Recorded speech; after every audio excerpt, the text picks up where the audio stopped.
Officer off the job and under investigation. The video going viral showing a very rough arrest here. We're live with what happened and how police are responding.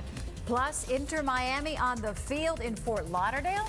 We'll tell you what the team's owners are saying about plans for a new stadium next season. A young couple fights water bills totaling in the thousands. NBC6 Response shows you the one thing they finally did to help them get the bills tossed.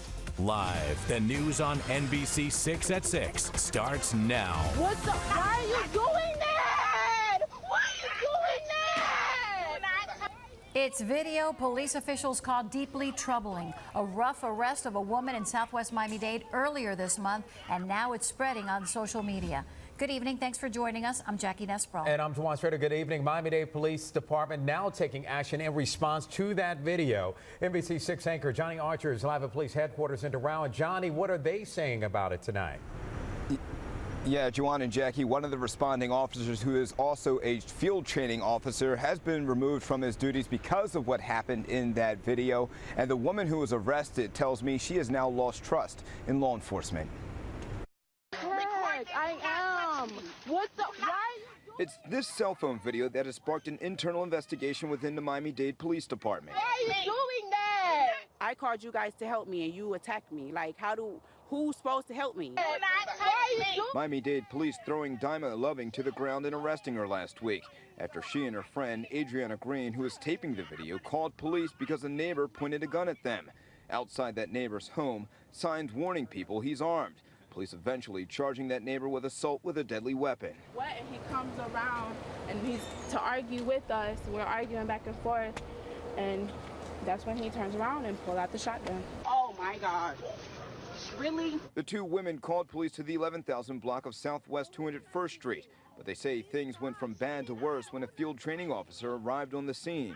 He's being very aggressive, as you can see in the video. Then he just grabs her by the neck and she's thrown down, and I was terrified. Like, my head just almost got blown off. Like, there is no calm. Like, I don't know. And before Adrian even recorded, like, he walked up and tried to force me to be calm. Why are you doing that? Why are you doing that? Police say Loving was being belligerent and would not obey their commands. Loving being arrested for disorderly conduct and resisting arrest without violence. But now police say Officer Alejandro Geraldo has been removed from his duties since the video surfaced, while Loving says she has lost trust in law enforcement. I just don't think that's how you treat human beings. Like, he made me feel like I was not human, worse than the dog, worse than this mud on this ground. Now, the woman who was arrested tells me that an internal affairs detective told her they will try and drop these charges. When I asked police about that, they could not confirm nor deny if that statement was true.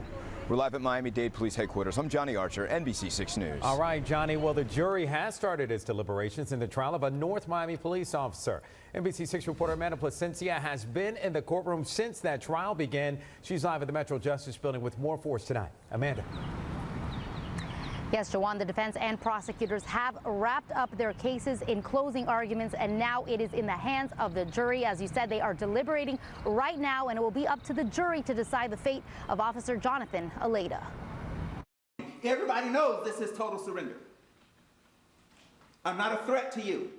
In closing arguments Thursday, prosecutors arguing that other officers on scene testified that they didn't feel the need to shoot on July 18th of 2016 and were ready to approach behavioral therapist Charles Kinsey and his autistic patient Arnaldo Rios Soto in the intersection. And just as they get ready to do that, bam, bam, bam, this would have been over. This was seconds from being over and done with, but for the fact he decided he wants to try to be a hero and decides he's going to fire 3 rounds. The day before was also just as dramatic as Jonathan Aleda took the stand in his own defense. At times, the North Miami officer held back tears. Kinsey took the stand again in rebuttals Thursday as he described the moments where cell phone videos showed him on the ground with his arms up, telling police that Rios was holding a toy truck. Aleda holding to his claim that he never heard any radio transmissions that the silver object was a toy and not a gun. The defense driving that argument home to jurors in closings. Would a reasonable person think this is a gun? Looks like a gun, several, silver, shining off the sun, and it's got a barrel shape, just like the barrel of a gun. We're talking about life and death.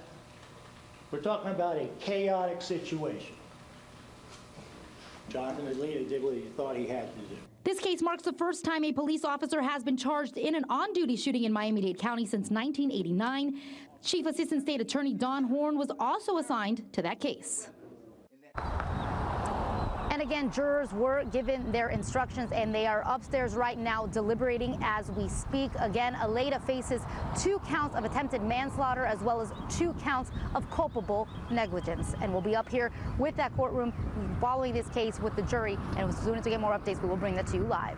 Now, live from the Metro Justice Building, Amanda Placencia, NBC 6 News. Amanda, thanks. A teen facing a judge today charged with some gruesome crimes. He's accused of torturing and eventually killing his girlfriend's dog, and the details only get more disturbing.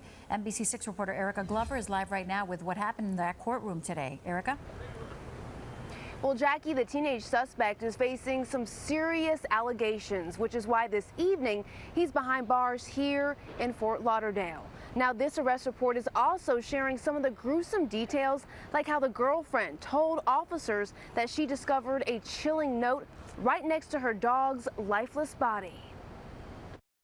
It's a small puppy that he eventually ended up killing. 19-year-old Lawrence Chas Graham facing multiple charges for allegedly kicking, choking, and ultimately killing his girlfriend's 1-year-old Shih Tzu mix. You are here on 6 separate counts of causing cruelty, death, pain, and suffering to an animal. BSO detectives say Graham carried out the disturbing and deadly acts while reportedly calling and sending his 16-year-old girlfriend multiple chilling text messages. He believed that the victim was being unfaithful, so he told the victim that if she wasn't home by a certain time that he was going to injure the dog. This arrest report describes how Graham told detectives he became angry and jealous Tuesday night when his girlfriend would not answer his calls or respond to texts. Thank God she didn't come home, because who knows what he would have done to her. Wednesday morning, Graham went to his girlfriend's home, but no one was there. Thinking she might be with another guy, he sent another text message to his girlfriend, writing, quote, "You got till 10:30. If you're not here by then, I swear for God, I'll finish Jordan off." He began to choke the dog. He hit the dog against the ground, eventually placing it in a bag. The dog's owner frantically called police once she got home and realized her Shih Tzu was dead. She told officers that her dog was inside a covered-up trash bag next to the front door with flowers and a message beside him. He left a note saying that she could have stopped this from happening to the dog. The suspect has no prior criminal history. His mother crying out in the courtroom. Right after the judge set Graham's bond. Counts 1, 2, 3, 4, 5, 6, $2,500 each. Also, the no victim contact, no domesticated animals. Now, detectives are not sharing any information about the owner of this dog because she's a minor. She's only 16 years old. Reporting live from Fort Lauderdale, Erica Glover, NBC 6 News. Horrific crime there. Erica, thank you. Well, police in Miami Beach changing course here. The department announcing this afternoon that it's reversing a controversial policy for spring break arrests. NBC 6 reporter Steve Litz is live right now in Miami Beach. And Steve, the department was getting a little pushback from this policy. Yeah, they were, Juwan. In fact, you know, this department sends out letters to colleges in advance of spring break telling them to tell their students to behave while they are down here. Next, the department started sending letters to university presidents informing them that their students had been arrested. Well, the chief here, he thought it was a pretty good idea, but others didn't. Miami Beach reversing course on a new policy meant to hold spring breakers accountable for misbehaving. Letters like this sent to college presidents informing them that one of their students was arrested while on spring break. Police Chief Dan Oates telling us policy abandoned. Yeah, we've gotten some feedback from the community that this feels a little, I don't know, too harsh or something, and that was never our intent. This letter went to Norfolk State University's president identifying the student who was arrested, saying, "We ask that you take whatever steps you deem necessary to hold him accountable within the rules of your institution." Some students disagreeing with the communique. What if you get arrested for something over here? Your school shouldn't be notified, no? No, I don't think so. Yeah. I don't think so. You know, I came out here so I could be away from the school. You know, I don't want to come back to more trouble. Others with a different opinion. If you do something crazy out here, yeah, your school might need to know so you don't bring it back up there and do some more crazy. The policy was in place until late this afternoon and then abandoned after Oates heard objections from city leaders. Commissioner Ricky Arriola has a problem with it. So example, I mean, you know, four buddies come down for a golf weekend, and one of the guys has too much to drink and maybe gets arrested over the weekend. We're not sending letters to their employer or their spouse about it. So we're going to stop sending the letters out, but we still have the same expectations for the students. While they're here, we expect them to adhere to the law, and you know, we will hold them accountable if they break the law. Miami Beach police are constantly looking for ways to keep things calm down here on South Beach over spring break, and they'll continue to do that. But one thing they won't be doing anymore is sending letters to university presidents. Live on the beach tonight, I'm Steve Litz, NBC 6 News. Steve, thanks. David Beckham getting his first look today at the place his new Major League Soccer team could be playing in. That's Lockhart Stadium in Fort Lauderdale. It doesn't look like much now, but Beckham and co-owner Jorge Mas have big plans for the site. NBC 6 reporter Ari Answer is live at Lockhart Stadium with more for us, and he spoke with the team's owner today. Okay, Ari, what's the vision here? Well, the vision is 2020 vision, Juwan. They want to have this built by 2020. They want to build it like Beckham. That is, if the city of Fort Lauderdale agrees to Inter Miami's plan, which is to demolish everything you see here, to get rid of Lockhart Stadium, which looks like The Walking Dead should be filmed here. It's so bad these days. And the baseball stadium next door, and build a first-class training facility and a new stadium for the club's minor league team and for the MLS squad for at least 2 seasons. So, David Beckham, international soccer and style icon, this is your first look at the weed-pocalypse Lockhart Stadium has become. What are you thinking? Might need a little bit of a trim, but you know, I think that, like Jorge said, you know, we will be in Miami, and our commitment is also to South Florida. We're here to announce today that, you know, we will play our first 2 seasons of MLS here at the new stadium, located here in Lockhart in the city of Fort Lauderdale. Not this dilapidated, unsafe for soccer habitation version of Lockhart, this one. If the city approves, Inter Miami will build a brand new 18,000-seat stadium here, along with its training facility, youth academy, and fields for the public as well, ready in time for its inaugural MLS season in 2020, while the stadium in Miami is still on the drawing board. This is where we feel that the heart and soul of the organization will be, with our academy teams, with our academy kids, the ones that are striving to go on to play in the first team.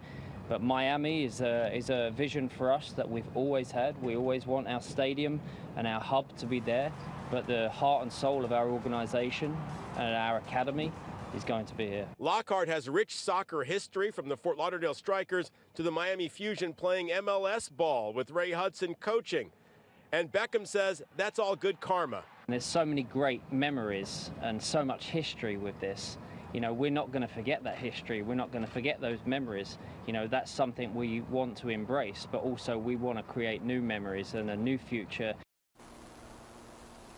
And the immediate future is Tuesday, when the city of Fort Lauderdale will decide between 2 competing plans to redevelop this whole area. Obviously, Inter Miami thinks that having Beckham's star power will help their cause, and they say if they get approval, they can have that new stadium built right here in 1 year's time, just in time for the inaugural game of the 2020 MLS season. We're live in Fort Lauderdale. Ari Odzer, NBC 6 News. That is so exciting. Very exciting, very exciting. Well, a series of high water bills put a damper on what was supposed to be a fun time for a young couple. Put a big dark cloud over our, moving into a home, planning a wedding. How NBC6 Response helped them fight what they owed and the steps you can take if you get a high water bill. We're going to enter the weekend with good weather, but on Saturday there'll be a front in central Florida which should reach South Florida by Sunday.